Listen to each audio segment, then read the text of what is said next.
తెలంగాణలో ఎమ్మెల్సీ ఎన్నికల వేడి మొదలైంది. రాష్ట్రంలో గ్రాడ్యుయేట్ టీచర్ల ఎమ్మెల్యే కోటా ఎమ్మెల్సీ ఎన్నికలు దగ్గర పడుతున్న వేళ కాంగ్రెస్ పార్టీలో ఎమ్మెల్సీ టికెట్ల కోసం జోరుగా లాబియింగ్ మొదలైంది. అధికారంలో ఉన్న పార్టీ గెలుపుపై ధీమా అధికం కావడంతో టికెట్ల కోసం పోటీ ఎక్కువగానే ఉంది. పార్టీలో సీనియర్లతో పాటు యువత కూడా టికెట్ను ఆశిస్తున్నారు. ఎమ్మెల్సీ టికెట్ కోసం హస్తినాలో ఎవరికి వారు జోరుగా లాబియింగ్ మొదలుపెట్టారు. ఎమ్మెల్సీతో పాటు కేబినెట్లో చోటు కోసం సైతం సీనియర్లు పోటీ పడుతున్నారట. ఇందుకీ ఎమ్మెల్సీ ఎన్నికల్లో టికెట్ ఆశిస్తున్న ఆ నేతలెవరు? ఎవరికి టికెట్ దక్కే అవకాశం ఉంది? What's the story?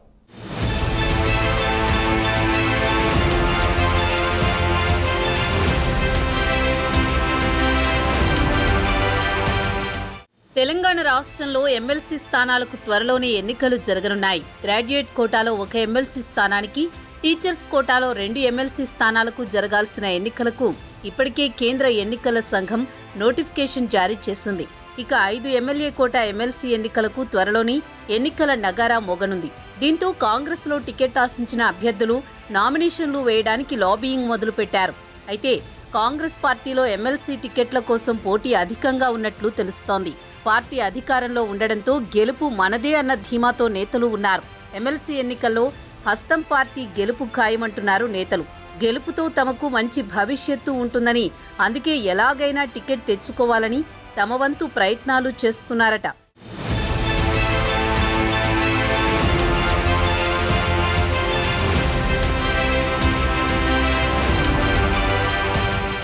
అయితే ఈసారి ముఖ్యంగా యువ నాయకులు పార్టీకి తమ సహకారాన్ని గుర్తించాల్సిన అవసరాన్ని వారు అధిష్టానానికి గుర్తు చేస్తున్నారట.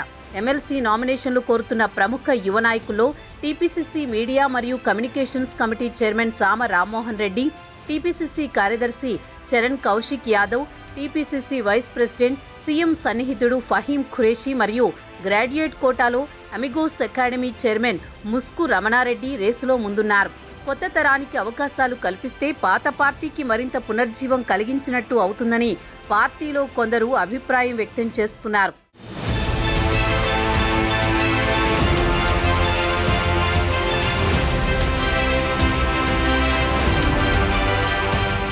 ఇదిలా ఉంటే మరోవైపు పార్టీలోని సీనియర్లు సైతం ఎమ్మెల్యే కోటా ఎమ్మెల్సీ కోసం తీవ్ర ప్రయత్నాలు చేస్తున్నారట. త్వరలోనే ప్రభుత్వం మంత్రివర్గాన్ని విస్తరించే అవకాశం ఉండడంతో ఎమ్మెల్యే కోటాలో పార్టీ సీనియర్ నేత ఎమ్మెల్సీ టి జీవన్ రెడ్డి కూడా ఉన్నారు.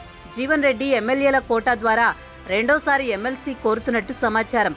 అలాగే హైదరాబాద్ నుండి మాజీ MP working president Anjan Kumar Yadav, party working president Jagga Reddy, senior నాయకుడు మాజీ మంత్రి సూర్యాపేట ఆర్ దామోదర్ రెడ్డి మరియు మాజీ మంత్రి మైనార్టీ కోటాలో మహమ్మద్ షబ్బీర్ అలీ ఆశిస్తున్నట్టు సమాచారం.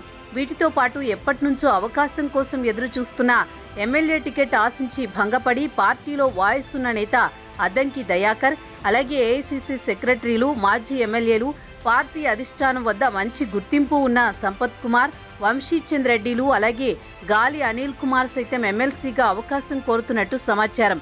వీరిలో ఇప్పటికే ఒకరి పేరు ఖరారైనట్లు తెలుస్తోంది. ఇక టీచర్ల ఎన్నికల్లో పార్టీ యూనియన్ అభ్యర్థులకి మద్దతు ఇవ్వనున్నట్లు సంకేతాలు వెలువడుతున్నాయి.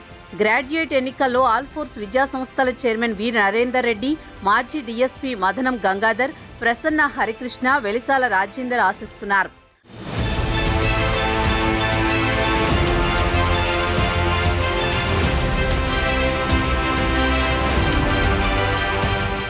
మొత్తానికి తెలంగాణలో ఎమ్మెల్సీ ఎన్నికల వేడి మొదలు కావడంతో పార్టీ టికెట్ల కోసం హస్తం నేతలు ఎవరి ప్రయత్నాలు వారు చేసుకుంటున్నారు. ఒకవైపు యువకులు, మరోవైపు పార్టీ సీనియర్ నాయకులు ఎమ్మెల్సీ టికెట్ ఆశిస్తుండటంతో పోటీ తీవ్రస్థాయిలో నెలకొంది. మరి హస్తిన పెద్దలు రాష్ట్ర నాయకత్వం ఎవరికి అవకాశం కల్పిస్తుందో అన్నది ఆసక్తికరంగా మారింది. అయితే అధికార కాంగ్రెస్ పార్టీ మాత్రం ఎలాగైనా ఎమ్మెల్సీ ఎన్నికల్లో గెలిచి సత్తా చూపించాలని ఉవ్విళ్లూరుతోంది.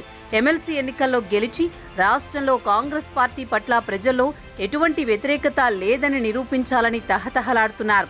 అందుకు కావలసిన వ్యూహాలను పార్టీ పెద్దలు రచిస్తున్నారు. మరి కాంగ్రెస్ పార్టీ అనుకున్నట్లే ఎమ్మెల్సీ స్థానాల్లో సత్తా చూపిస్తుందా లేదా అనేది తెలియాలంటే మాత్రం కొద్ది రోజులు ఎదురు చూడాల్సిందే.